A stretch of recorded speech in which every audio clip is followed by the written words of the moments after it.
Hi, this is Dave. And I'm Stu, and we're from the Signal of Doom. We're proud members of the Collective, and you're listening to Into the Night, a Moon Knight podcast.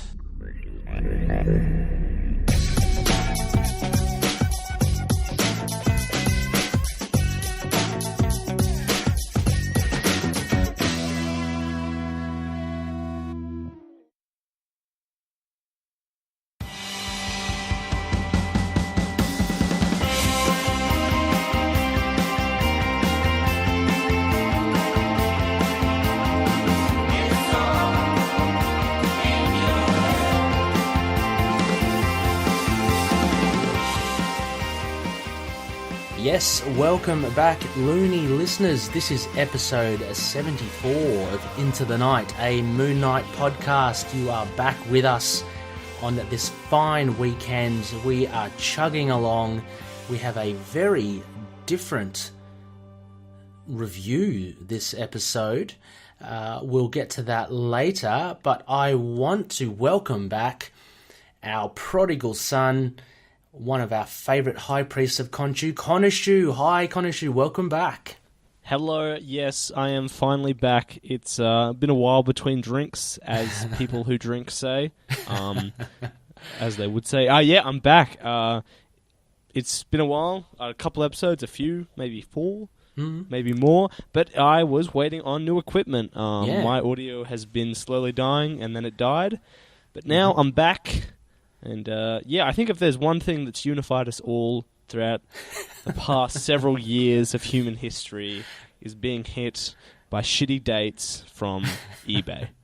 And bad postage. I think it's just us as a human race collectively understand this, so thank you for bearing with me. I know Ray's done a great job. We've had some great episodes. Yes. And great guests. Stan Lee tribute well. last week. Big one. Mm-hmm. So, yeah. Yeah, and I must say, Connor, you are sounding as silky smooth as ever. This is fantastic to have you back, and we did miss you. Of course, it was there was a gaping hole in the maw that was the Into the Night podcasting team. But as you said, we had fantastic guests, the likes of Chad and Rebecca, our other high priest. We all chipped in. It was good to definitely pay tribute to Stan Lee, which incidentally, Connor, I mean, it's a good time as any to ask you, I mean, what were your thoughts on the passing of the great man? I mean, there's a lot. I mean, there's not a lot I can add after last week. I threw a bit of my hat in there as well with a couple of things, but I mean, I think even though we all kind of knew Stan Lee's time was coming, it's still a big shock. The amount of when a celebrity death happens, you see a lot of stuff on Facebook, not all of it great, but I don't know, most of the Stan Lee tributes have just been so touching, so incredible, people talking about him in just so many different ways, whether it's his stories or just how many countless creators he's inspired. Like, there's just, as a comics fan, as a fan of content, enjoying content, being able to escape through that content, I don't think there's enough you can do to thank Stan Lee for what he did. 60, 70 years ago with Marvel, when he started Marvel, so yeah. Oh, it's a phenomenally long time. I think we mentioned with Marvel, 60, 70 years. I think he became an editor-in-chief by the age of 19, which was just absolutely crazy to think about. But his contribution was immense, and I think it was aptly reflected upon by the greater comic community. I've been listening to a lot of other podcasts around the time of the tributes, and most of the podcasts, Khonshu, at least have a nod towards Stan or tip their hats to him. Such a giant figure in the industry, will be greatly missed. But it's affected us all. But we need to push on, and we have something quite different this episode, Connor. It is, I should add, I'll let you let the Loony listeners know what we're up for tonight, but this was off the back of a full moon, I believe, on Friday. So what do we have? As a full moon, we like to mix it up, but this week we have a kind of like a film media kind of review. So I think one of the best things about this podcast has been getting together a great community. I think there's no better way than celebrating and talking about what's happening in the community. And a member of our community for quite a while, Alex Looman, only 3 letters off Loony, so, already a good start, actually has worked with his friends to kick off the first of a series of Marvel hero fan films, starting with a Moon Knight one. It's a little 30-minute piece, and we'll be talking about it and jumping off between it and an interview we got to do with him where he read out some of the questions we had for him that kind of, put this all into perspective, go through making fan films, Moon Knight, and all this other stuff. So yeah, and this is exactly why I love our community, Khonshu, because it is such a communal thing. As you mentioned before, everyone kind of chips in. Hats off again to Delita, who have contributed their music. Noel is a big Loony in our community. He's the lead singer and guitarist of the band Delita. Their music now features as the ITK, basically ITK music on the show, so thank you so much. The brothers Ben and Randolph Benoit, again, they contributed to our new logo. It's all happening. Everyone kind of throws a bit into the ring. We have guests such as Chad and Tommy, the man on the streets, Josh Geronimo Johnson, Dustin Cold Case Kurtz. They're all loonies, all part of the community. Really fun to have everyone add a little something to this podcast. And yeah, Alex Looman, Alex Loony Looman, is now joining us in the ranks with his film. So we're very excited to give this a review, to add our support to a Loony who has put his blood, sweat and tears, I believe, literally, perhaps, into the film. And yeah, I can't wait to review it. There are, we'll get into it later on. It is definitely a fan film, but there's a lot of dedication in it as well. So, yeah, absolutely, Khonshu. It's a great community we've got, and it's something new, something different. A film review. This is, well, we've done a couple last year, didn't we? We did the animated appearances of Moon Knight in the Spider-Man and the Secret Wars Avengers animated series. So we've done a couple of kind of TV media reviews, but this is our first Loony based. So it should be good. But anyway, Khonshu, before we get into that, of course, always interested to know what you've been up to as well, and the Loonies, I'm sure, are just as interested. So over the past week or so, what has been on your reading list? Oh, mate, it's been a big couple of weeks. I've been I don't want to talk about my bill for the past few weeks, but I can assure you they've both been over the $100 mark. Oh wow! We're talking about review copies I've stolen as well, so it's been pretty enjoyable. Excellent. I'm just going to pull up my list. I know two great things came out last week. We got the trades for the Immortal Hulk and Johnny Cage's Venom series. I picked those up just to throw at people. Just fantastic. I mean, brilliant. Yeah. Just doing something new. We got a new history of the Immortal Hulk as well, number 9 this week, and it's just. It gets talked about a lot, so it's not like I'll be adding anything new. So it just is so brilliant. You just reiterate basically what, I mean, for sure. And for any Loonies not out there who aren't reading it, I mean, Khonshu's mark of approval and recommendation is very well justified. So you should check it out as well. What else have you got there in that swag of yours there, Connor? I'll go through some of the other great stuff. The Transformers IDW universe you've heard Rebecca and I go on about since this podcast started basically ended. Final 3 issues came out through the past 3 weeks of this month, and it was a brilliant ending, incredibly sad, but so sad to see it go, but left a legacy of some of the best comics I've ever read behind. So what's going to what's going to happen? Is it going to pick up again, like with another creative team, like Moon Knight? Full reboot universe starts from scratch once again. Oh, wow. Well, that would be exciting, I guess. But as long as the ending was fitting and it was nice, a good bit of closure, I'd imagine. Definitely. I mean, it's hard to be happy when something goes, but it did end pretty perfectly. So Oh, good. Yeah, bittersweet. We got some other stuff I'll just quickly name off. If you want some interesting books that you maybe haven't pulled up yet, you got Hot Lunch Special, Infinity War Sleepwalker we've talked about a bit here. I want to shout out to Long Lost, Lucifer from DC Comics. We got Shuri out this week, West Coast Avengers. Oh, yes. Very good. West Coast Avengers, and, I'll give one last final shout out for running this up. Kickstarter I backed called Sarai popped in recently. Okay.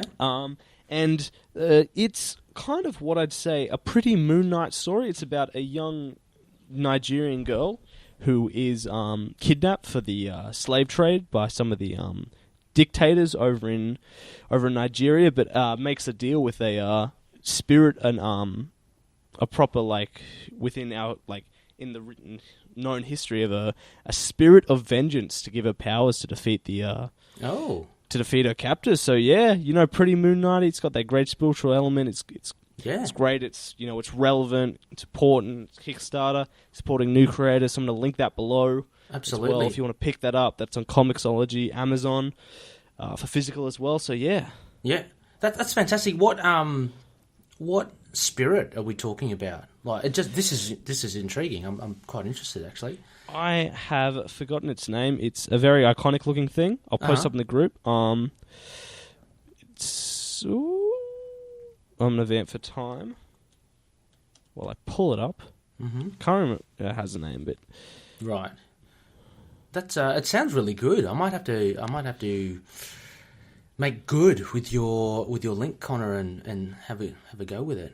Yeah, it's 66 pages, a whole $4 on Comixology. Where can you go wrong? Yeah, bargain basement. That's great. That's good. I'll definitely be supporting that. And please, also Loonies, if you do want as well, it is great. Let's support our industry.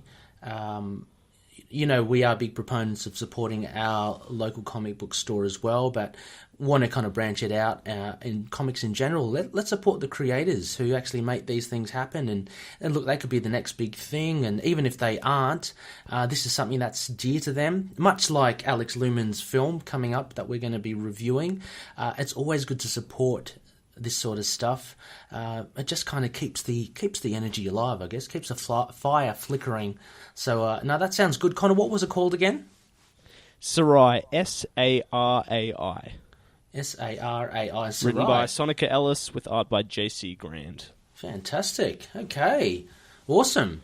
Any other good reads that you've got the past week or so? Oh, I mean, what haven't you read? I don't want to keep you all waiting here too long. Listen off my books, but there is so much good going on. Black Hammer continues to be great. Yes, I loved the new Batgirl coming out is probably one of my favorite superhero books on the stand. It's pretty different. Okay. Pretty interesting. Probably the only Batman book I'm kind of enjoying at the moment. Yep. Tony Stark, Iron Man, and Captain America are both kind of great big hit titles, but they're still pumping out. Okay. I know you yourself, Ray, are a big fan of Spider-Geddon going on. Yeah, I mean, I like it. It's a bit of dumb fun, and I was a fan of Spider-Verse. I like that kind of, I don't know, the big spider events seem to be a lot of fun for me. Ever since Morlun got introduced in I can't even pronounce the guy's name, Straczynski's run, I think that was, in Spider-Man, all the way back then. I've really enjoyed it, so I love how they've kind of taken it forward, and you've got all these different spider people now, and Spider-Geddon is just another extension of that. It's a lot of fun. I like Doc Ock as well. He's I don't know, I tend to like really arrogant characters, kind of. I don't know why. Namor, Quicksilver, and now Doc Ock. I really do like them. So it's just a lot of fun. Yep, Spider-Geddon's great. Like you said, West Coast Avengers. I'm loving that. There's a whole heap of good stuff in Valiant at the moment. I haven't read Bloodshot, what's it called? Rising Spirit yet, which has just come out. I know Serious Issues, the podcast, they reviewed it as well, and it got kind of lukewarm. I'm looking forward to reading that, but all the other stuff is really top notch. Shadow Man is really good. I'm really loving Faith, Dream Side, Jodie Hauser as a writer. Powerhouse. I reckon she's got to be up there as one of my current favourites as well. It's just so easy to read. So the characters are so well drawn out. So all of that.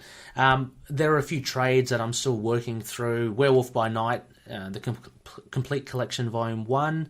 I'm about 2/3 of the way through that.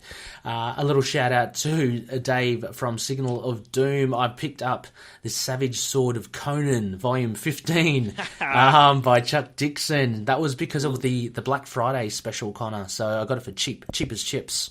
So volume 15, it's Chuck Dixon's run.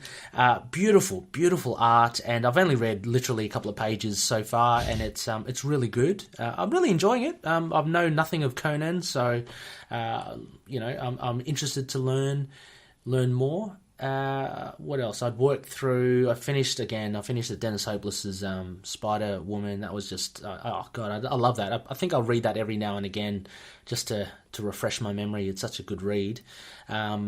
Rereading Scarlet Witch, James Robinson's run of recent times. I think that's good. And last couple, I guess, Epic Collection, Ant-Man. I'm still reading through that. And there was something else. Oh yeah, Demon Bear. I'm still reading that, New Mutants. So yeah, just a little smattering all over the place there. New and old comics, but all good. As you can tell, Loonies, Khonshu and I, we're trying to fill the gap after the absence of Moon Knight, as he departed with Bemis's run. but there's plenty of good comics out there. Speaking of which, I guess, Khonshu, we should just go into our news. Some actual Mooney content this week. Yes, it's Down and Out for the Count is our main run, but we got a couple of things going on the side that's going to keep us going. I want to kick it off just quickly. Arachnite, lovely episode reviewed with Ray and Rebecca. First issue, but we got this week, I mean, it's not really totally news, but we got a couple of pages preview for the second and final issue of Infinity Warp's Arachnite, Awesome. which looks like a lot of fun. It's got like a great little piece of humor and the voices inside his head and personalities arguing that kind of seems to actually be pretty neat and already seems like kind of a step up from that first issue. So I'm pretty keen. We'll be jumping on that one as well. Awesome. Hopefully. What were your thoughts, Connor, on issue 1 of Arachnite? We missed your thoughts on the show, but what did you think of issue 1? So, I mean, look, it's totally more Spider-Man than Moon Knight, but I love Spider-Man a lot. I like the quips. I really like the ideas, like the Goblin by Night. And yes, some of the suit and the violence and the humor all worked for me. Like, it wasn't like this year's standout issue and something I'm gonna totally remember for all time. Oh, but no. I totally had a lot of fun, and I'm pretty keen to come back to it next week. So yeah, it's what a good comic does. And a lot of these warps are really creative for like cosplay purposes. Put out a couple of new figures, get people talking. So I mean, I'm keen to see that. But all in all, we sadly lost Max Bemis, but I love Dennis Hopeless, and it was just a fun issue. Yeah, I totally agree. Infinity Warps, it's just there for your popcorn entertainment, I think. There's nothing, I mean, apart from, as you say, the cosplaying and stuff, there's nothing, deep, and there's nothing that will resonate throughout the years in the Marvel Universe for it. It's just a bit of a fun event. And as you say, Dennis Hopeless, he's done well with marrying Spider-Man and Moon Knight together. As you've heard in the episode when we reviewed with Rebecca, we just loved how they kind of come together. So yeah, exactly. I think it's one of the stronger Infinity Warps titles, I would say. Connor, are you reading any of the other ones?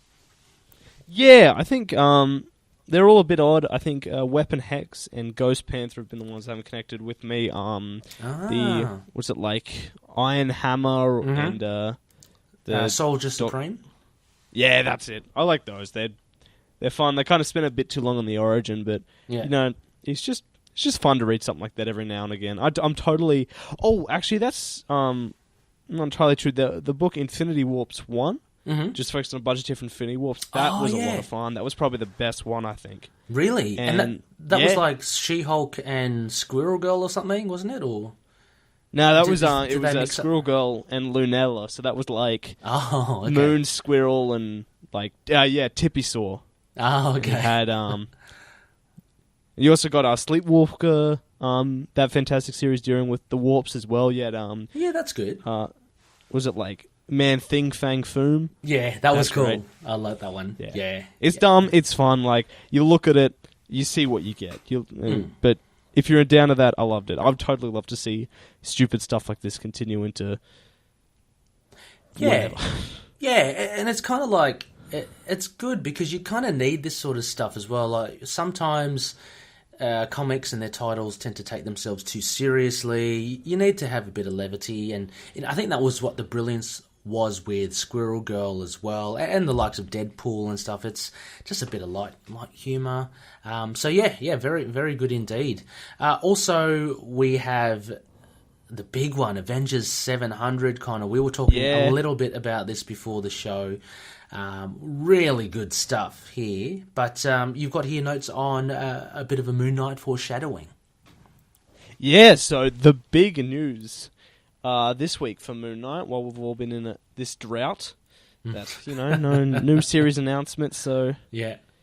But, this book, I didn't totally love the first arc, but now it's kicking off some crazy things, and now there was like, kind of like they love to do, someone foreshadows with a bunch of clips kind of thing in a full panel spread of things coming up. Yep. And we got a couple of cool things. We got old enemies, new ideas returning. We got Frank Castle in sword and armor, but crazily, we have what seems to be still the Jason Burrows suit for Moon Knight. Mm-hmm. Pretty cool. Leading an army of zombies. Yeah, how cool is that? My God. This stuff, this splash page was just gold for anyone, who likes their peripheral characters like Moon Knight and Punisher. He's not peripheral, but he's got his own title. But you even get like Iron Fist up in the top right corner as well. It just kind of gives you hope as a fan that there's something around the corner. And this is not like a one-off. Jason Aaron, I believe it was in the Legacy issue, if not Avengers 1, where he does drop the name of Khonshu in there as well. So, yeah. So Odin talking about the fact he was speaking with him, Yeah, so it's not like an afterthought. I think it's something that Aaron's got up his sleeve, so we can only hope. Something else, Connor, as well. I dropped a little message to Jason Burrows.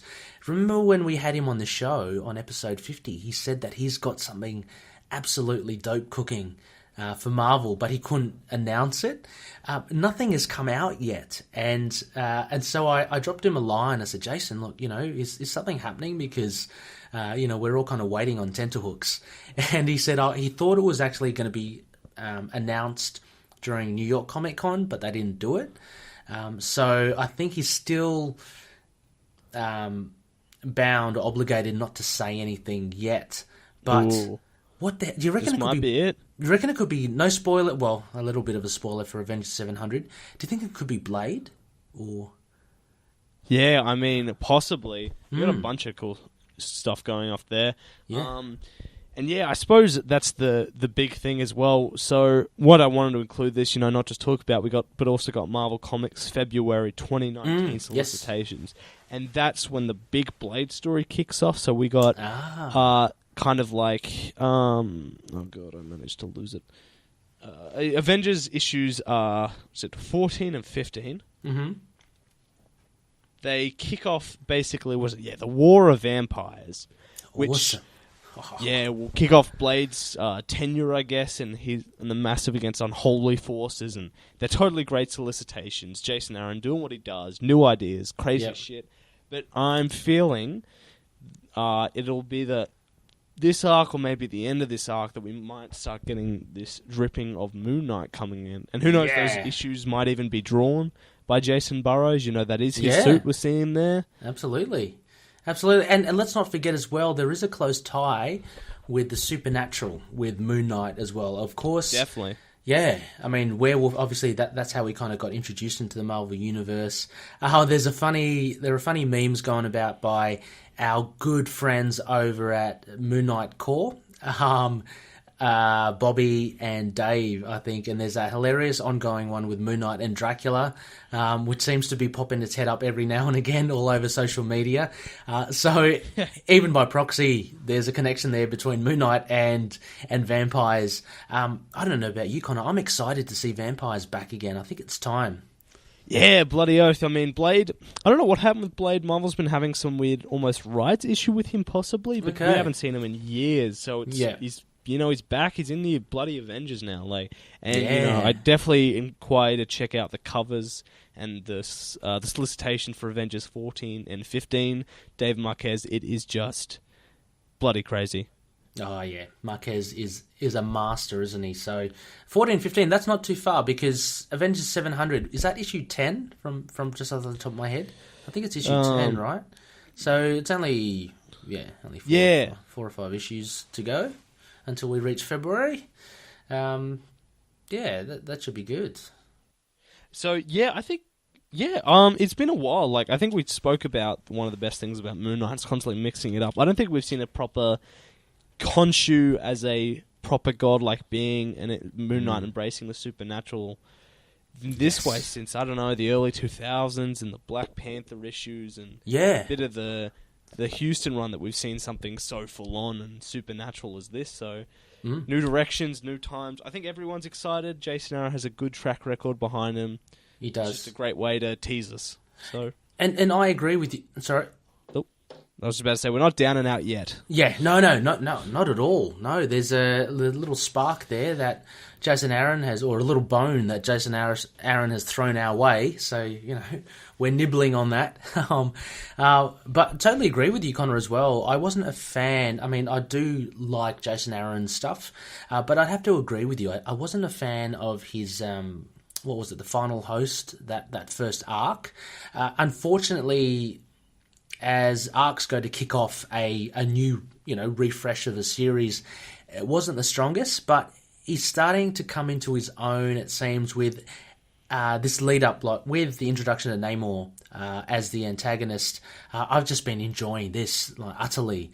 And I take it that you've been enjoying it as well, Connor. Yeah, this new swing I'm all in for. Yeah, absolutely. All right, well, there you go, Loonies. There is a bit of Moon Knight flickering around, albeit in a warped version of Arachnite or in a bit of foreshadowing that's just come and passed in Avengers 700. We have to keep our eyes peeled for Avengers 14 and 15 for sure. Something has to give. And again, share your love to Jason Burrows and see if you can tease anything out of him. We're very keen on finding out what he's working on. So with all that, Connor, I think we should get on to our main event here, our film review. I don't know, what do we call it? Over the Moon or a Lunar Pick? Let's that's right. I've called it the Moon and Stars. Yeah, that's it. Let's head into the Moon and Stars.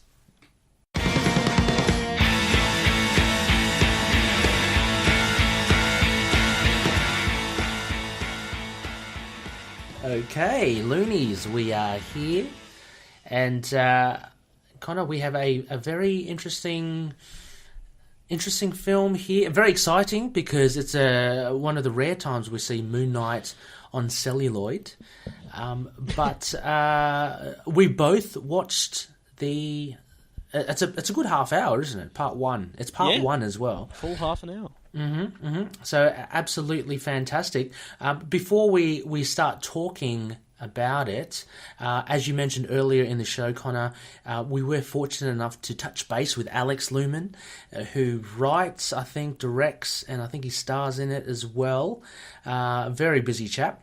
Anyway, we got in touch with him. Unfortunately, aren't able to interview him in the traditional sense, so we got some answers from him. We threw him a couple of questions, but let's kick off with Alex just introducing himself and his channel and his works. Take it away, Alex. Electrovenom, aka Alex Looman from the YTMCU Marvel Fan Films channel, and I'm here to talk about my Moon Knight film for an interview for the Into the Night podcast. Good few friends of mine, Ronaldo and Connorman, of course. And I'm here to talk about some of the details about the movie, my future films, and my channel, and myself. So first of all, I want to get into the quick synopsis. It's a film about a guy named Mark Spector who died in Egypt, was resurrected by a god, and decided to go fight crime now that he's made a deal with Khonshu himself. Yes, thank you, Alex. A very good summation of what he does, Connor. So, Marvel Fan Films. This is the first of, I guess, many to come, and they've got a dedicated YouTube channel, which we'll put the links in the show notes for you to check out. But right off the bat, we have this Moon Knight film, and so let's keep this organic, Connor. So I guess first impressions, what did you think of the film? Of the film, look, I think you can't go into this one expecting directly from the pages of Moon Knight. I think Alex Looman definitely put his own blood and ideas into this to craft something new. And so what you're looking at is this kind of origin story, kind of building up to the big reveal at the end. So I think, I was kind of immediately taken aback by, this different sort of take. But I guess that's the nature of these things, and the things you've kind of got to look forward to as Moon Knight. That once you get into that, you start to really enjoy this. Looman himself obviously has talked about, this isn't some high budget amazing thing that he's perfectly written. He's definitely talked about, the limitations and what it's like being new to this. So it's, I can't, it's not like the perfect interpretation of Moon Knight celluloid, but it's interesting, and there's just that like dedication, passion there that it's hard not to appreciate. And I think it took me a bit to get into it, but by the end, I think I loved the last 10 minutes of it. Yep. Totally. But I'll talk about that as we get a bit further into this interview. Yeah, look, totally agree with all your words there, Connor, and I think you put it really. It was really well put, the way you said it. Basically, there's a lot of dedication in this. We do love to support our fellow loonies as well, and Alex, a cherished member of our ITK Facebook community. As you say, though, it is a fan film, so for those who haven't watched it yet, don't go into it thinking, okay, this is Moon Knight on film, it's going to be bells and whistles, it's going to be MCU, it's going to be Netflix or what have you. This is a fan film, so it's based on the passion and the love that Alex has for not only the character but also for filmmaking itself. So Alex is a up and coming, is a budding filmmaker. This will be without doubt one of many films that he'll make during his journey through film. So it's a good, it's great to have Moon Knight as the first cab off the ranks. So it's really fun to see on there. But it was. I did find it. Yeah, it was a bit. It wasn't expected, I guess, as you said, Connor, as well. And that's the beauty, I guess, of fan films. There's a bit of leeway. I mean, you aren't bound by, massive companies or production companies telling you that you have to stick to these rules, because it is a fan film. So yeah, he does play with the origins of Moon Knight and gives it his own spin. I agree with you again as well. It ramps up towards the end, I must say. At the beginning and towards the middle, it was a little confusing for me, but those sorts of kinks can be ironed out. Again, the more that you make films, the more that you write, the more that you get a hold of this great craft or this great art. It's just something that you just learn along the way. So, so thumbs up for dedication and passion, and it was good to see Moon Knight at the end, wasn't it, Connor? Oh, yeah. So, I guess one of the most important things about getting into fan films is kind of your passion for both comics and film. So I kind of we'll swing it back to Alex to talk about what it was like. What were the big influences on this?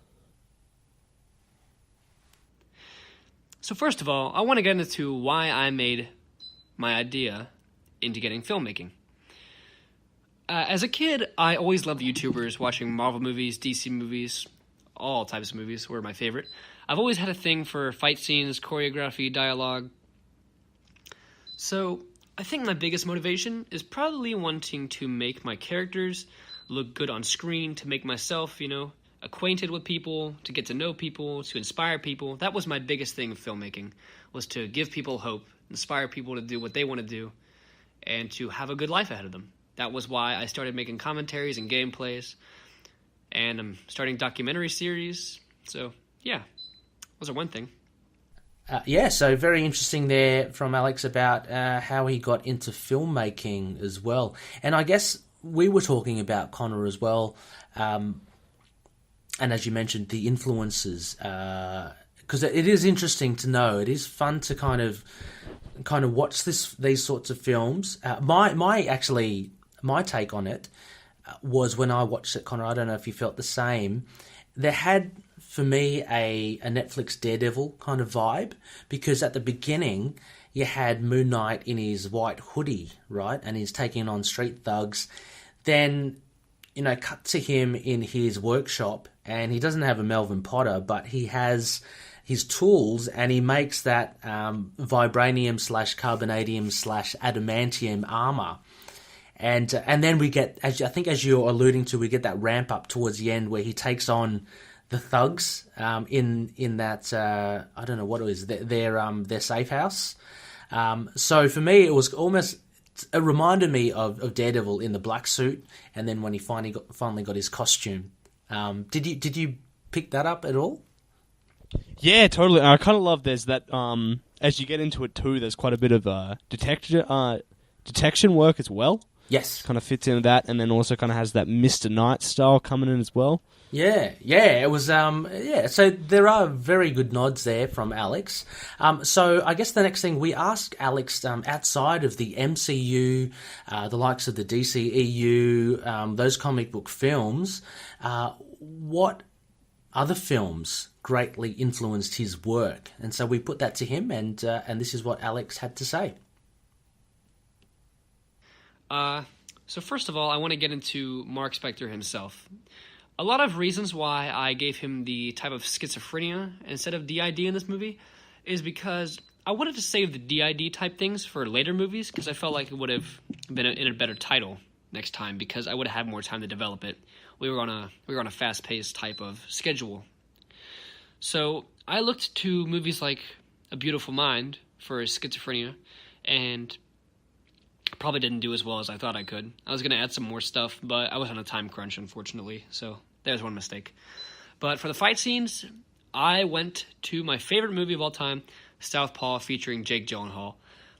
Boxing has been my favorite sport. It's a sport that I practice now. It's something that I'm into, and the fight scenes from that movie, I really wanted to put into Moon Knight, so I tried to give Moon Knight the best type of fight scenes that were relative to boxing, my type of sport, and I wanted to make him look kind of like he is in the comics. He wanted to give him that flow, the cape swirling type of thing where he fights enemies with all of his strategic abilities. That was one thing I was leaning toward, and a lot of Captain America Winter Soldier type of fight scenes. I have to look towards movies like Creed and John Wick for a lot of fight scenes too. Greatly influenced my one-shots, my cut type of things, which I tried. Sometimes it didn't work out very well, obviously. Yes. So a couple of influences there from Alex. Yep, really good stuff. So it just goes to show that you have I know. Everyone has their different. Like Alex obviously took more of the leanings towards the fighting styles and the boxing, and you can tell in the film as well. Alex, there is a bit of a, not a montage, but there is a bit of a scene where he's boxing, he's kind of training, and so the likes of, as he said, Creed and Southpaw by Jake Gyllenhaal. Fantastic, yeah. Yeah, I mean, influenced his work on it, and yeah, interesting to hear. So in hindsight, looking back on it, it's like, oh, okay, yeah. So there is a leaning towards the boxing, yeah, and those were his influences. Yeah, and then I guess the next big part. I've spoken with Alex a bit before this, and there's, he's not just coming at this as a Moon Knight fan, but as a comics fan in general. He's got a lot of stuff planned. I've been hearing stuff about Winter Soldier and Iron Fist as well, I believe, and some stuff he'll plug. But I guess Moon Knight was the one I was most interested in, and then it fast-tracked to becoming his first, actually, from the sea of all these options and ideas he has written down with his friends. So we'll swing it back to him and ask him, what it was that made Moon Knight #1 started off. Well, first, Moon Knight is my favorite comic book character of all time. His complexity, the issues he presents, and the type of character he is what made me fall in love with the character and of his other friends and, the other side characters in his stories. And I wanted to make a movie about him because I think I could probably portray the character very well, because me and him kind of share a same type of thing. I have the kind of issues he does. Not trying to sound, that kind of way.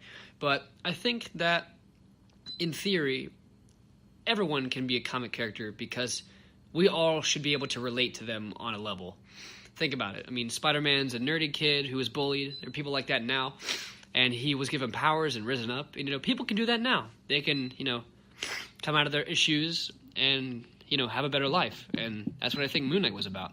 Someone who, failed to save somebody and was brought back. And, now it makes his whole life trying to save people and, get vengeance for the people that wronged him and wronged the people he loves. So, I feel like that was something that I wanted to do because the character really inspired me to, be a better person, show that I care about people, try to be nice to others. It doesn't make sense coming from Moon Knight, crazy guy, right? But everyone takes their comic character a different way. I mean, we could all take either Iron Man as a rich, sociopathic billionaire who drinks a lot, or we could take him as someone who has made bad decisions in life and wants to, make the world better, and that's why he made the Iron Man suits. We all take that a different way. Fantastic look. Like I said, I was really happy to see Moon Knight come first, is all. Yeah, and there's a bit of knowledge in there from Alex as into a lot of the Moon Knight runs. Look, as he mentions, there's a bit of a kinship. Everyone kind of has their links towards their heroes. Kind of made me wonder a bit when Alex mentioned that he kind of associated himself with Moon Knight. I'm wondering what aspects he has in common with Moon Knight. Is it the cutting faces off? Because I don't know. I don't know, but I mean that's as good as any reason to kick off a series of movies with Moon Knight, be it, or Iron Fist or what have you. So. Connor, you mentioned cutting faces. There were some really grisly bits in there, and I wanted to shout out the big bad villain. It was the dude with the ski mask, the balaclava, but he had that skull T-shirt. Did you remember that dude? Yeah. He was. Look, I full respect to him. He was hilarious, though. He was great. He had a bit of a diabolical kind of role to him, didn't he? Almost hammy, but it was a lot of fun to watch. And interspersed with that final scene, I mean, if we can talk about it now with Moon Knight in his full suit, which is pretty awesome, and his crescent darts. There were a couple of really inventive demises, I guess, of some of the criminals. There was that spectacled fellow Moon Knight had three shots at him, remember? So he tried to kill him first. He got distracted by that other thug. He had him really with the gun pointed to his head, and the guy just egging him on, and before he could pull the trigger, he's again distracted. And I love the Hollywood kind of one-liner at the end. So Moon Knight finally gets him in the third one, and the bespectacled guy says, third time's a charm, and Moon Knight just dispenses him. I love villains that don't take themselves too seriously. It was a fun little romp there. But I think you were alluding to the crescent dart to the mouth, weren't you, Connor? Oh, I mean, definitely. But I was just talking about Bushmen in general. I don't know. Oh, okay. Yeah. Just cutting off faces. It's kind of Moon Knight now. You kind of got to be scared when people talking about Moon Knight now that that's in his history. Yeah. Well, but I think Oh, sorry, Connor. I was about to say, because Alex really does take Moon Knight into a dark place in this film, doesn't he? He really veers differently, and we again spoke about this just before the show. It's quite a different take, isn't it, on Moon Knight? I mean, we see Moon Knight with a gun. That has been seen before, but it's not what you usually associate Moon Knight with. But he's dishing out vengeance willy-nilly, isn't he? Yeah, I think it kind of speaks to Moon Knight fans at large. I think now that we've had, this kind of golden age of Netflix shows, and especially what Daredevil has done, I think people are really craving that. So I think it's definitely their own interpretation, but I think it gels well with what people want to see. I know definitely us, that group, people want to see that violence, want to see something different from the typical hero. Mm-hmm. So I think all out it just works, I think. Yeah. I mean, again, another little call out. There's a bit of a torture scene. Look, no spoilers here. Go check it out, Loonies, if you haven't already. There's a bit of a torture scene. I loved the actor in this. Alex does a great job as well, but his offsider, who seems to be a heroin addict, I believe. He gets a few nasties kind of pulled into it. I think the first one was a drill, was it not? Very grisly stuff from Moon Knight. Someone that cuts off the face of people. He's not adverse to using power tools or sharp objects to get what he wants. Did you enjoy this scene, Connor? I know it's a rather morbid thing to say, but did you like it? Yeah, there's a part of me that does. I still love my Punisher Max. And yeah. And like I said, I think we've seen, we kind of see some of those turns in Daredevil as well. So I think it just kind of speaks to that as well, that I'll continue my point of. But I think drills, you just not a lot you can go wrong when you're talking about mega violence. Yeah, drills just work. Exactly. So anyway, we asked Alex next. About his research into making the Moon Knight film. So again, I guess we'll throw it to Alex, but it shows that he has quite a love for the character and a knowledge of a fair few of the runs. So take it away, Alex. I had to go into the psyche of schizophrenics, people with DID, bipolar, depression type things. Had to look into more fighting styles than the ones I was traditionally aware of. I was used to karate, wrestling, boxing. I had to look into Jeet Kune Do, Muay Thai. Those type of fighting styles were based on offense, defense, and pain resistance. But not only those, I think I found something even more important. The Moon Knight runs. A lot of runs that inspired me to make them were Jeff Lemire's run. Avengers of the Moon Knight, and a little bit of Max Bemis. Wasn't really into that one, though. Kind of goofy. Not my type of Moon Knight. I prefer Moon Knight. He's more dark and gritty. But Jeff Lemire's went into mine the most. He had a lot of psychological effects on Mark, which I think went into the film very well. And I tried to imply a lot of things that were in the story into the movie. Sometimes it didn't work out very well, but I tried my hardest, We all do. It was in our script. I read a little bit of Vintage of the Moon Knight, a lot of fight scenes and a lot of, character dialogue was from those. My inspiration to make him, a more tactile fighter, and talk during his fights to himself. Kind of come from that. I've read probably the original runs, the Werewolf by Night comic, Vengeance of the Moon Knight, Max Bemis' new comics, the Jeff Lemire run, and the Declan Shalvey run. I don't know how you pronounce his name, but the run that was in Marvel Now. What runs most influenced it? Probably Jeff Lemire and Vengeance of the Moon Knight the most, and I'll get to that later. What is my favorite Moon Knight run? Definitely Jeff Lemire's Moon Knight run.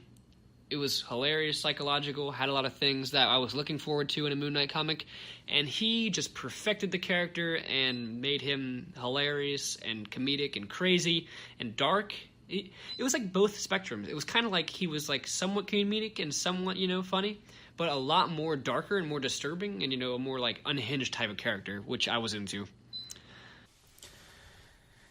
Yes, Khonshu. So a few big runs named there from Alex. Most notably, of course, Jeff Lemire. I say Jeff Lemire. I don't know about you, Connor. What do you say? Jeff Lemire, Jeff Lemire? It's bloody Lemire, man. Yeah, I have no idea. What are you on about? Get your head in the game. We're professionals here. That's it. So none of this early days munch shit, man. We're here. It's Lemire, man. Lemire. Okay. Yeah, none of this Munch and Shinkiewicz or something, whatever. Anyway, so Jeff Lemire, a big thing. He did mention Declan Shalvey. That was a Warren Ellis run, which we are currently going through as well. But, of course, Vengeance of the Moon Knight, Connor. This is one that Alex has posited as one of the runs that he used to research the film, and you can kind of see it again, I guess, with the use of the guns. I mean, there's that memorable cover in Vengeance of the Moon Knight with Moon Knight sporting two guns, right, and shooting them. So, not typically used in Moon Knight, MO, but it's used here. So I guess that's the nod to that run. Yeah, which is pretty cool. I mean, I think Vengeance of the Moon Knight is definitely one that kind of just disappears on a lot of people's radar. So It's kind of great to get the love, and I think, like I said, one of the things about Moon is you always got to take in different directions. Alex has done it himself with this run, but it's also cool to see him pick up from something more obscure, something less referenced, and just, continue that path, while also grabbing from everything. Yeah, it's a bit of a dark horse, isn't it?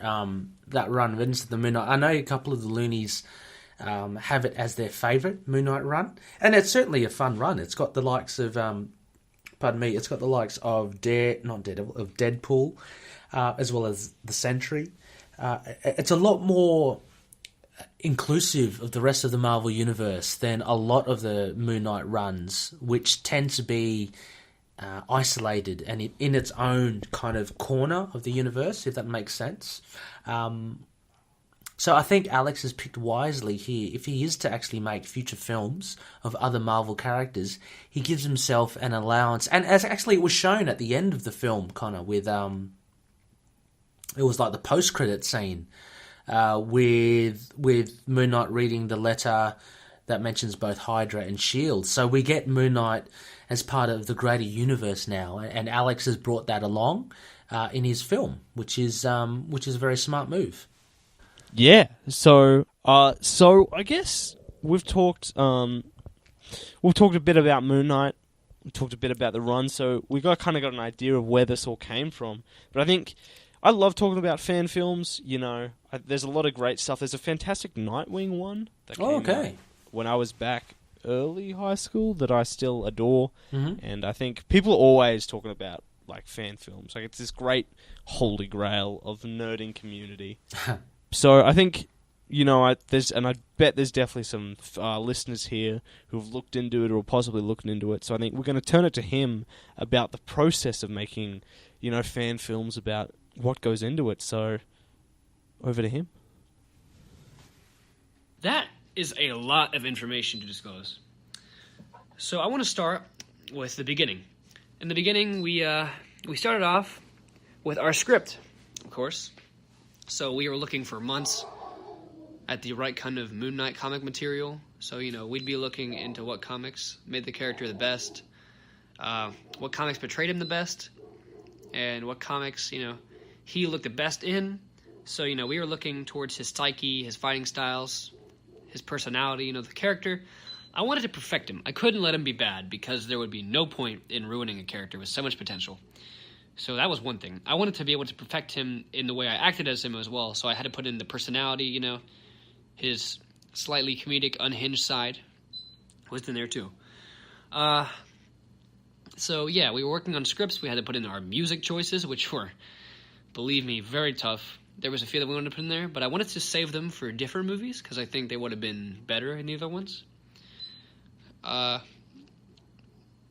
lot of information that we took, some of it was from Egyptian lore, a lot of fighting styles, psychological type of things.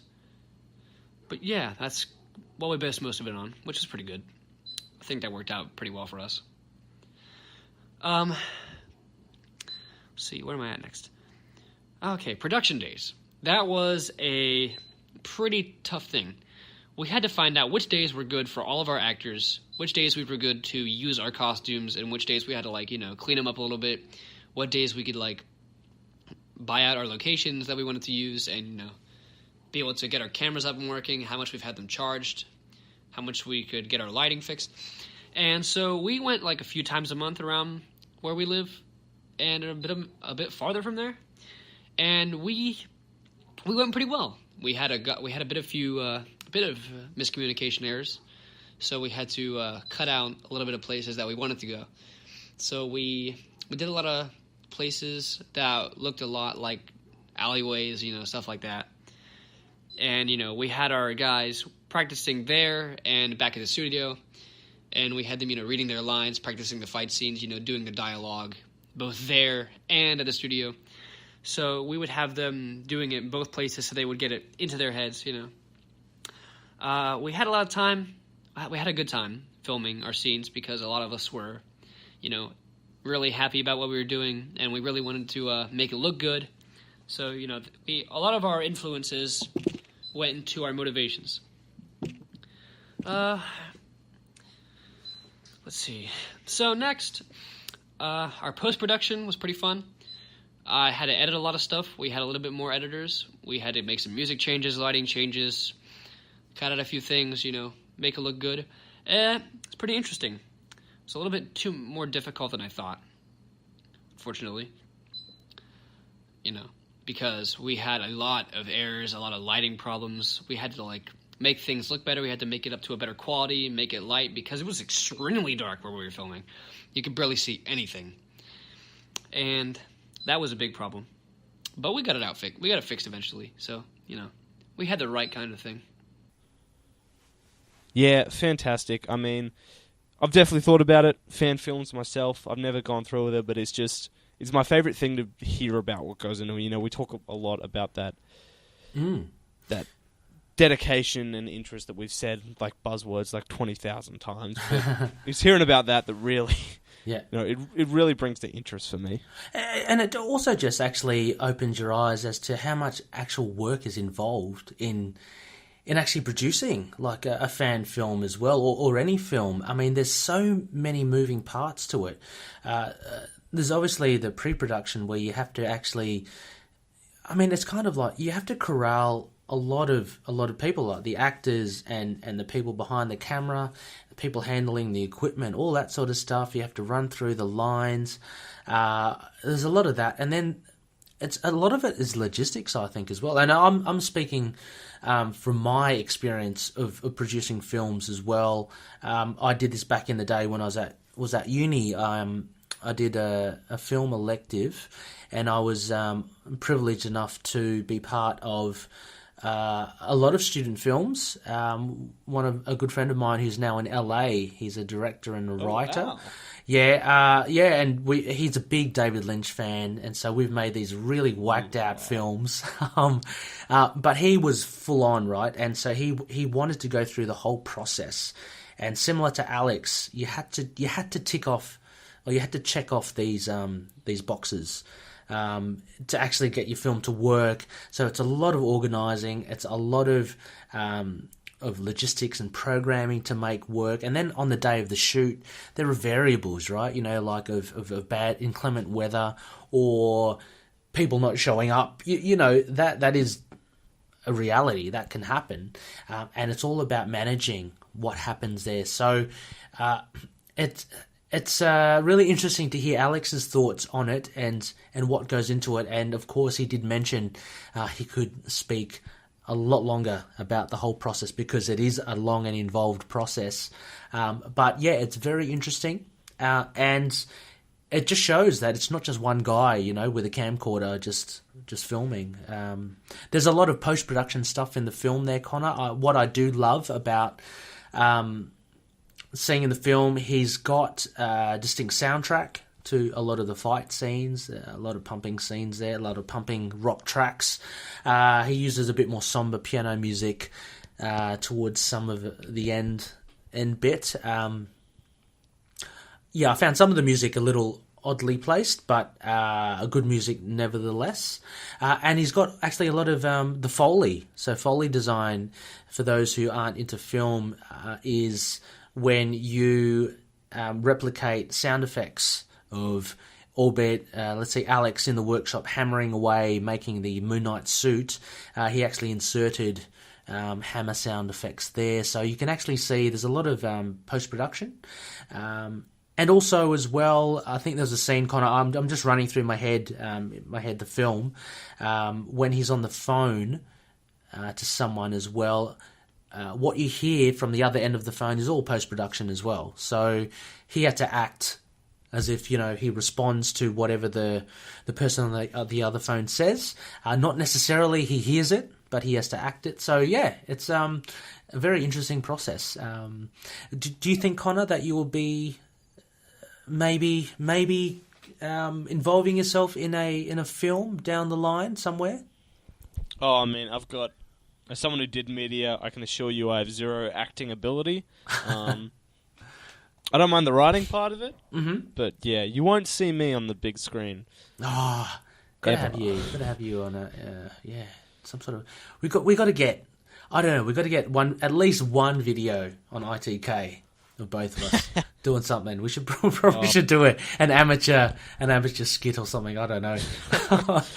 For those who don't know as well, Khonshu, you'll be down our way mid-December, yeah. Yeah. Awesome. So we're looking forward to catching up. Yeah. Connor, it'll be good to catch up with Khonshu there. We also have one of the Loonies, a Rick Ball special.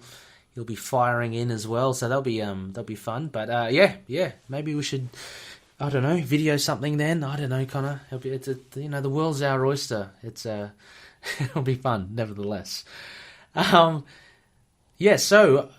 next question, I guess, that we asked Alex were, what were the ideas and designs for the suit and locations of Moon Knight? So before we get Alex's take on this, Connor, what were your thoughts on the design of the suit, and what were your thoughts on the locations that we saw throughout the film? Yeah, so I've kind of alluded to this when we started talking about my favourite thing about this is the Moon Knight suit. I think, especially when you're running with a low budget, a lot of stuff can go into this. It's pretty easy just to grab like a white suit or something, maybe like a cheap one, do the Mr. Knight thing, something simple. But, this goes full shelvy. It has the workshop scene, but just comes together in something really cool looking.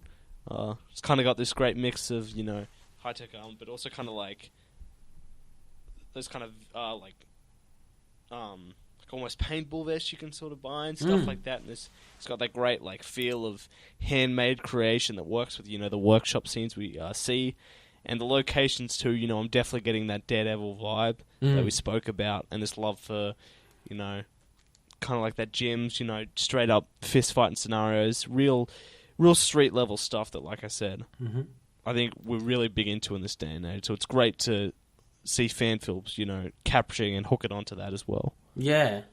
Absolutely. And I thought one of the challenges Alex would have had would have been filming at night, because it's always very difficult, I guess, unless you have adequate lighting and the way that the lighting rig is set up as well. But let's throw it to Alex and let's see what his thoughts were on the ideas and designs for the suit and location of Moon Knight. I want to talk about the first suit, which was the vigilante suit. He started out in a completely black costume with his I'm trying to say hand wraps. Kind of reminded me of Daredevil's, like his original costume, where he had like the black bandana mask over his face. And so I wanted to kind of like, go for that because he was my favorite character before Moon Knight. Daredevil was always my favorite before I found out who Moon Knight was. And so I wanted to be inspired by Daredevil because I wanted to, pay homage to my favorite character.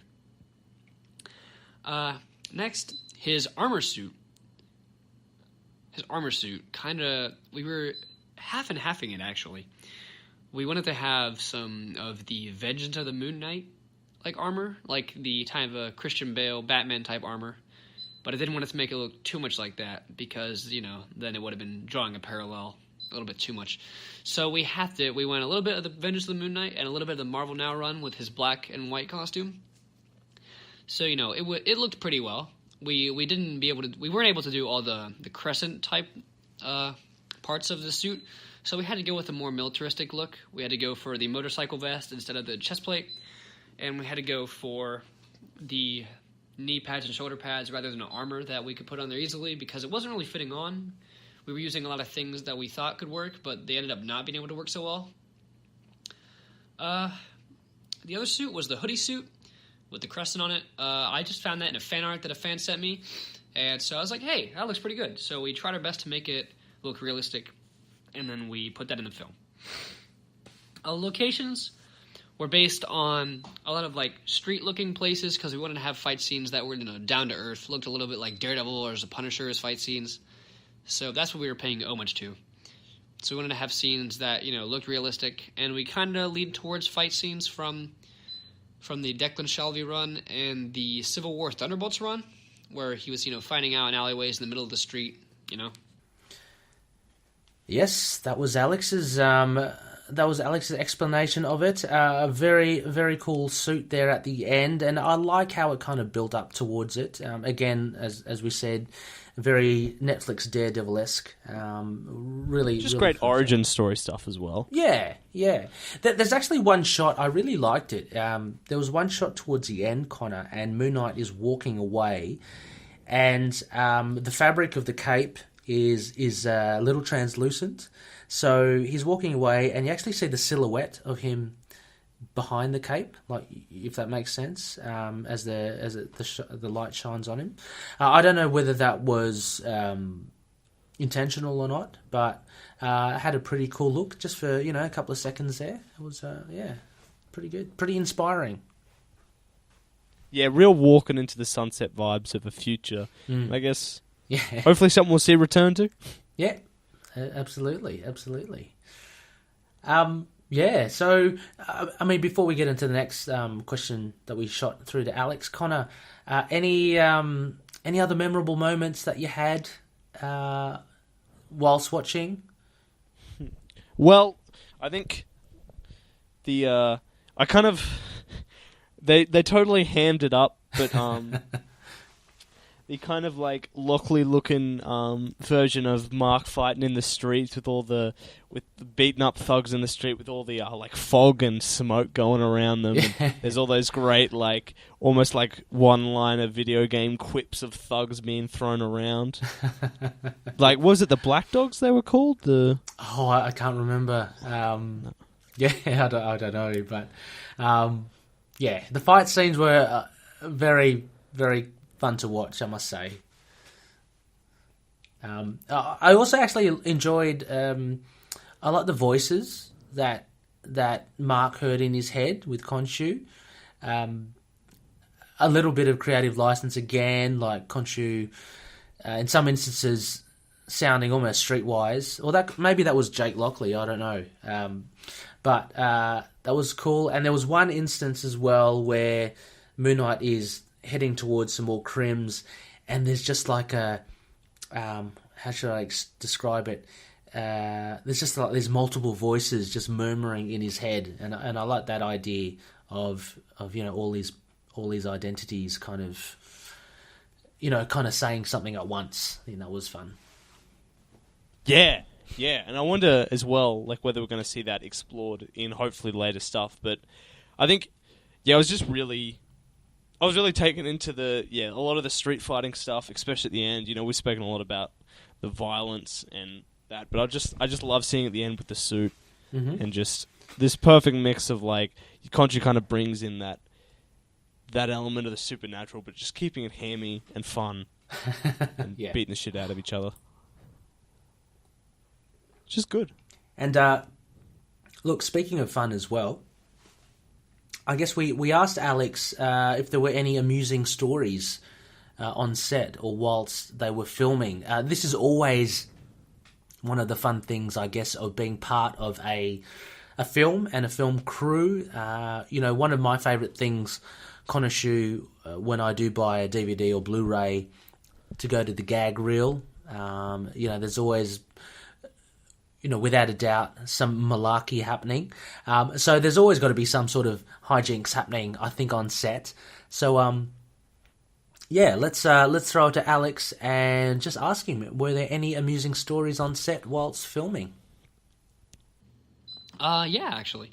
We were filming in the clubhouse that we rented, so we could, we were trying to get it so it'd be more like a, bar type scenario where our Wild Dogs clan would be holding their drugs and weapons, stuff like that.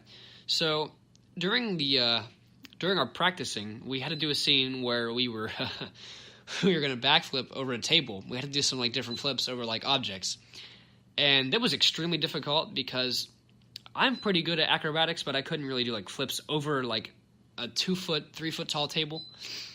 So it was pretty hard for me. But eventually, I had to settle for like a slide over top, and where it got funny, we had to practice. So we went to go slide over it, and I went to do the jump, and the first thing that happened was my knee guard hit on the table, and so I fell back off the table, and I hit my head off the chair. So I had to recuperate a little bit, and then I came in the next part, had to do it again. But the second time, I landed it pretty well, but I fell right on my knee. But that was our last shot, so it hurt a lot. But I was able to take a break for a while, get some food, have a little bit of rest to let my knee get better. So that's pretty funny too. And I remember the one part, we didn't bring our ladder. We were doing a scene on a rooftop, but I didn't have my ladder, so I had to be hoisted up there. And I myself have a fear of heights, so that was bad. I was on the roof, and we were trying to come down because we were doing a photo shoot, and I was terrified because I was afraid that I would hurt my leg even more than I did before, and I didn't have my knee guards on, so it was gonna suck. So I had to they had to get me down, and I was standing up there for minutes because I didn't want to try to jump because I felt like it wouldn't have ended so well. But eventually it went exactly the way I wanted it to because I just grabbed onto the side and let myself slide down the side pretty easily. Didn't have to worry about it because at that day I realized that my fear of heights is kind of dumb because it's not going to be that painful on a fall. So I jumped down pretty easy. So that was my stories from the set. That's pretty much it, though. So, that's what we did on set. A lot of things were more, we filmed it, we got done, we went and got food. And then we went home, that kind of thing. Yes, thank you, Alex. It's it really does, actually, making a film, Connor, really, there is a camaraderie, I think, that brings everyone together. Because you're all in on this one project. You're all putting in the hard yards. You're all taking time out to give your all for this project. It really, I think, solidifies a lot of, I guess, relationships or friendships between one another when you do make a film.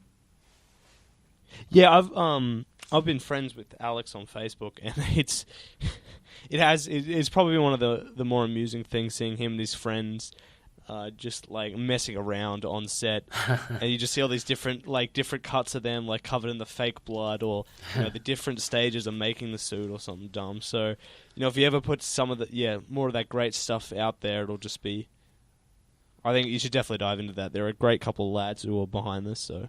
Cool. And then I guess we'll jump to one of the, the final piece, the real centerpiece. Bring this all together in a great question to Alex. Just those suggestions for those looking at getting into fan films. For those of you wanting to get into filmmaking, I say go for it. If you have the right equipment and you're starting off amateur, at least try to put as much effort into it as you can, because you want to have people encourage you to do it. You want to be able to have people push you to do what you want, and be inspired. Do your work not because you want to make money off of it, because you're passionate about it. Because if you're passionate about it, you'll put more work into it, and there is a chance you can get money from it. I mean, it's not always about that, but if you're putting passion into it, it's going to get a lot better reception than something you don't care about. Because, if you don't care about a movie and you don't care about the characters or the development, then what's the point of making the movie? You have to have, a lot of care for the people working with you and the storylines and the characters and the kind of things you want to do in your movie, because it makes it better. And, if you're trying to get a point across, like so-and-so, is dealing with depression, you want to put in as much research as you can, get into your personal experiences, tell stories that you think will affect people, get the point across. And if you're doing ones about, comic characters or movie characters or video game characters, try to make it so then you put your full effort into your character, because a lot of times people don't expect actors to be good as their characters, but more often than not, actors that you don't expect to be good for their roles are great for their roles. I never expected Tom Holland to be good as Spider-Man, but he's my favorite Spider-Man out of all three. And I've got to say, that is probably, pretty lame coming from me, the off-budget Moon Knight. But, I tried my hardest, People don't think I'd be good as him, but I was probably the best character in a lot of fan films that people have seen. And, I don't want to brag. I mean, it doesn't really, I don't even have to brag. It doesn't make sense, It's not like I'm a multi-million, company. It doesn't really matter. But, it's just a fan film, so... If you're trying to make your character look good, put in as much effort as you can. Make that character work, put in the effort, and try to write him as best as you can. And once you're done, make sure everything's good. Adjust your character, put in the right music, put in the right settings, Even if you want to do, animation, putting as much, work into the story or getting the point across, or even if you're doing it just to do something, make it fun. Make sure, you're not doing it because you hate it. Make it something you can do and enjoy yourself. Awesome. So, I think Alex really kind of covers it. I'm not sure kind of what else to add here, because I just think he talks about it. No, yeah, like I said, absolutely. I have myself it does, I can't say I'd get into fan films myself, but it does inspire you to be creative. I was talking about Sarai earlier, the Kickstarter comic, and now this. It just kind of brings together, that when you put stuff together in this digital age, it is. You can get picked up for this stuff. You can just put it out there, and you just get the wider community reaction. We're in the Moon Knight community. You're loving it. I hope you all check this out. It's just a great piece of love and creativity. Yeah, and look, I do truly believe as well that, for a lot of cases as well, a lot of the comic book fans, a lot of comic book readers, there is an inherent creativity within them. Whatever it is, it always seems to come out as well. And Khonshu, like yourself, you're really into writing. You're a gun at the pen and the scribe as well. So that's what has kind of, I think, germinated out of you and your creative outlet. We have Alex here. His outlet is making films, and it's really good to see. If we don't have the likes of Alex doing his stuff and plying away at their trade, then we won't have a competitive and a diverse film industry that we have. People are, I believe people are really inherently creative, especially those that do read comics, because the comic books do trigger something in all of us, and it triggers our imagination, and it triggers what we can do. And I mentioned this in that Stan Lee tribute as well. Like what Stan had, one of his legacies for me was when I was young, it actually got me into trying to create characters. And I'm not doing that now, obviously, but it was a marvelous thing because it just opened these doors, and it encouraged me to imagine. And we get other loonies as well that are actually, one of them, I think he's a blacksmith, Ben Benoit, and he actually custom makes weaponry, which is quite awesome. Yeah, so he's done crescent darts, and he's done axes and stuff, and so everyone has creative outlets, and I think this is a great thing. That's basically all I can say. And it's really good of Alex to have shared. And we live in a day and age where you can actually share your stuff quite easily. So again, urge Loony listeners to, if you have half an hour, to just look up Marvel fan films, look up Moon Knight, and give this a go. And as Connor and I had said before as well, look, it is an amateur film, it is a fan film, so you have to kind of take it for what it is, extract the good things out of it that you love, and just enjoy the fact that you have Moon Knight on a screen in front of you. So I think finally as well, we just asked Alex, for any Loony listeners out there who want more, where we can find him, and what his upcoming projects are, and potentially, watching them. So I want to start off with which films are next, because that's probably what I should do before I, tell you where you can find me. So the next movies in my slate, my buddy Jeffrey is our actor for Bucky Barnes, a.k.a. the Winter Soldier, and that's going to be our next movie because he's acting in the Winter Soldier storyline, which we don't have a name for yet. We're taking suggestions at the moment, but that'll be, an origin-type movie. Be featuring a lot of actors, have a villain, unlike Moon Knight, who only had, a few thugs. But, this one will be a more Captain America-type storyline, since it's Winter Soldier. And then next, we will be filming the Iron Fist and Shang-Chi movie, featuring two of my good friends, Austin and Hale. Austin playing Iron Fist and Hale playing Shang-Chi. Followed by what I do believe is either going to be Chapter 2 of Moon Knight or a different title, which I have not, talked about with the guys yet. But I think we can probably, try to work our best into it. You can find me in a few other films coming up. I'm voice acting in the Invisible Man series on the Steel Novels channel. I'm probably going to be playing Little Mac in a fan film for another channel. And I'm trying to make my own movie soon on my on my original channel, which is going to be a type of survival type movie. So if you're into that kind of thing, go ahead and watch it. I'll be acting in it. And where can you find me? So first of all, Electra Venom is my original YouTube channel. You can find me there, 603 subscribers. Marvel Fan Films is where you can find the fan movies. So those are my YouTube links. You can find me on Facebook, Alex Looman, or Electra Venom, or YTMCU. Those are my Facebook pages.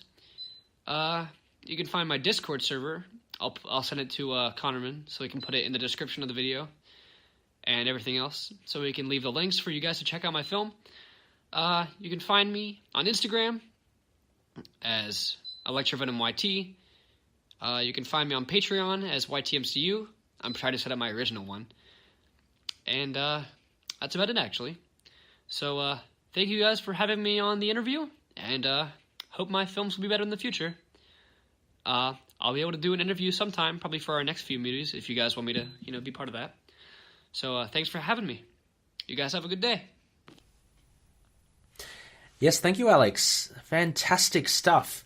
So Connor, that pretty much wraps up our look at Alex Looman's YouTube MCU Marvel fan films.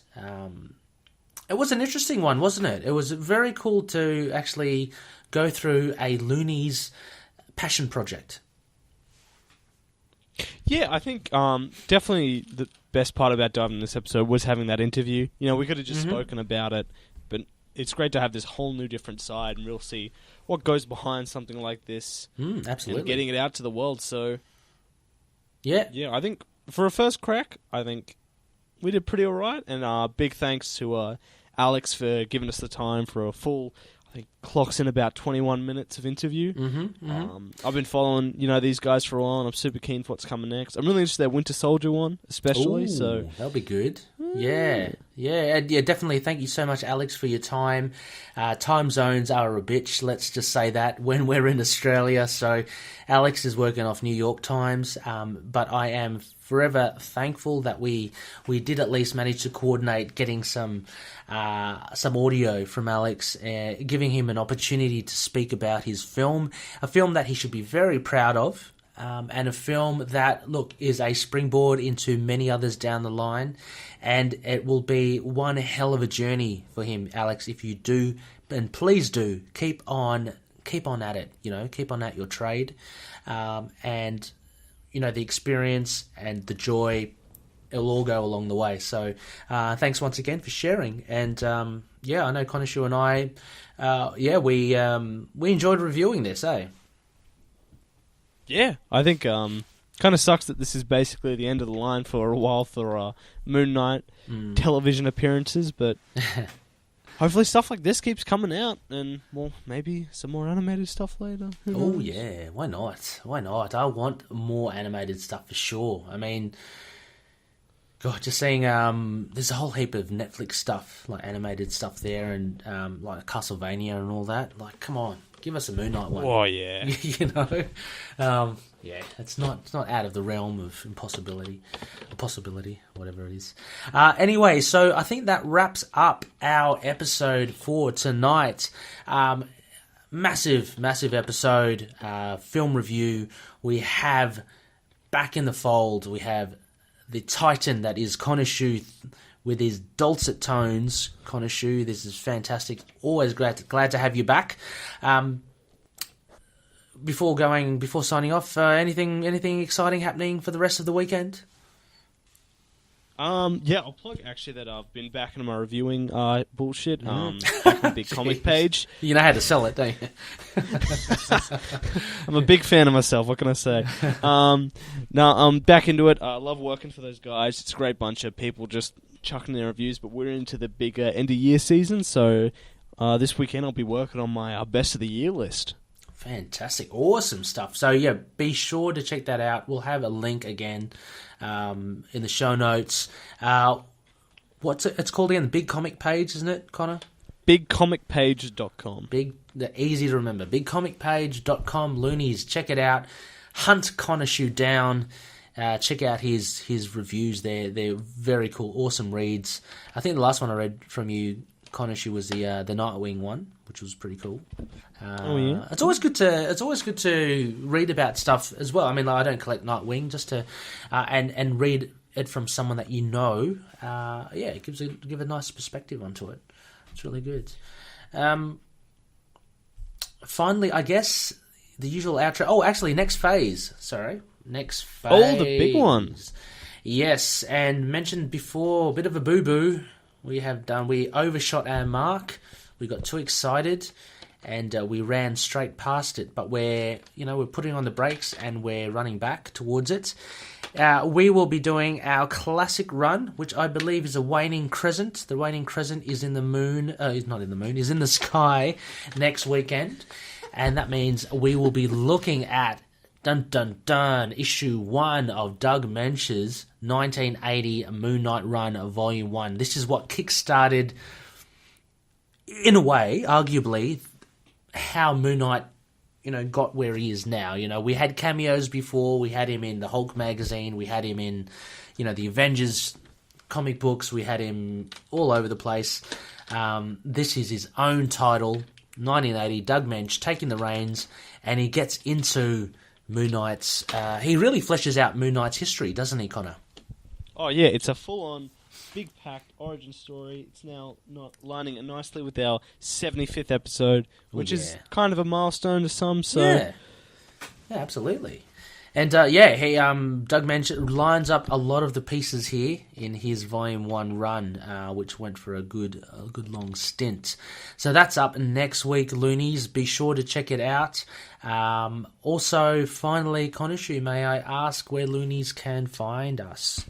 Yes, we are around a bunch of places. Our website, as always, intothenightpodcast.wordpress.com. We're there. All the episodes, newsletters, links to the collective, other great podcasts like Signal of Doom, and Inner Demons. We have a Hulk. Yes. Yeah, Inner Demons. Oh yeah, fantastic. Capes and Lunatics. We got some great websites, both Facebook and Twitter, dealing the same news and tweets and newsletters. Facebook.com/ITKMoonKnight. Twitter handle is @ITKMoonKnight. Our fantastic group where we've met people like Alex Looman and all the other fantastic hosts, apart from myself, Rebecca and Ray, all found in that fantastic group that is always alive, always kicking. Facebook.com/groups/ITKMoonKnight. Instagram, Tumblr, YouTube, all good podcast catchers. Search for Into the Night, a Moon Knight podcast, and we should be there. Excellent. And we should also mention as well, Khonshu, it's still in its infancy, but we also have a Discord server. It's the Into the Night server, the ITK server.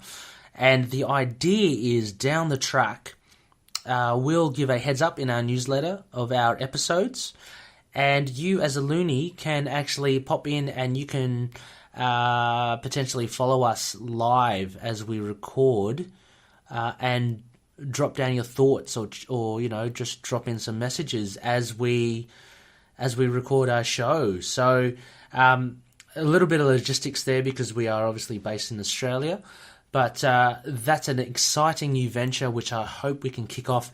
Look, if it doesn't happen at this year, we're very close towards the end of the year, then we'll definitely make it next year, where we'll let you know beforehand when and where we're recording and how to access our Discord ITK server. So we're making this even more communal, Connor, where Loonies can actually just jump in and listen in on a show as it records. A lot of great places do it. It's a great place to get live questions and stuff. Yeah, thoughts absolutely. on the issue. So I'm definitely all for this. Fantastic. Yeah. And finally as well, haven't mentioned, but any iTunes ratings would be forever grateful. You will have the eternal thanks from Khonshu, from Rebecca, from myself, from all the Loonies that have come onto the show. If you can give us a review, maybe possibly, 5 stars, yeah, maybe. Just give us a 5-star review. That will help us actually get out there a bit more, help us reach other Loonies who may not have found us as yet, and let's keep on building this Looney army. Thank you so much, everyone. Well, Khonshu, it has been an absolute pleasure. Good to hear you again, my good sir. Good to be back, better than ever. Absolutely. With a better mic. Yeah, for sure. And as always, we'll catch you next time. But before that, may Khonshu watch over the denizens of the night. Catch you later. But I'll be there too. So I'm watching. Catch you later.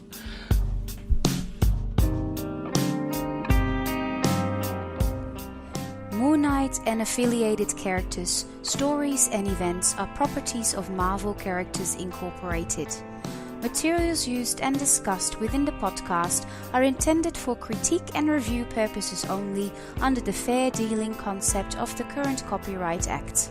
The views, information or opinions expressed during the podcast are solely those of the individuals involved and do not necessarily represent those of the copyright owners.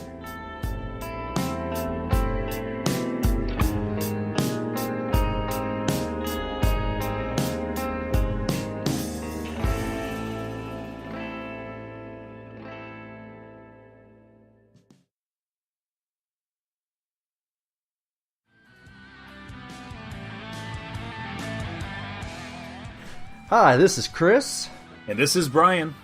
and we are the hosts of Inner Demons, the Ghost Rider podcast. and you can find us on iTunes, Stitcher, and other podcast apps for all your Ghost Rider needs. Right on.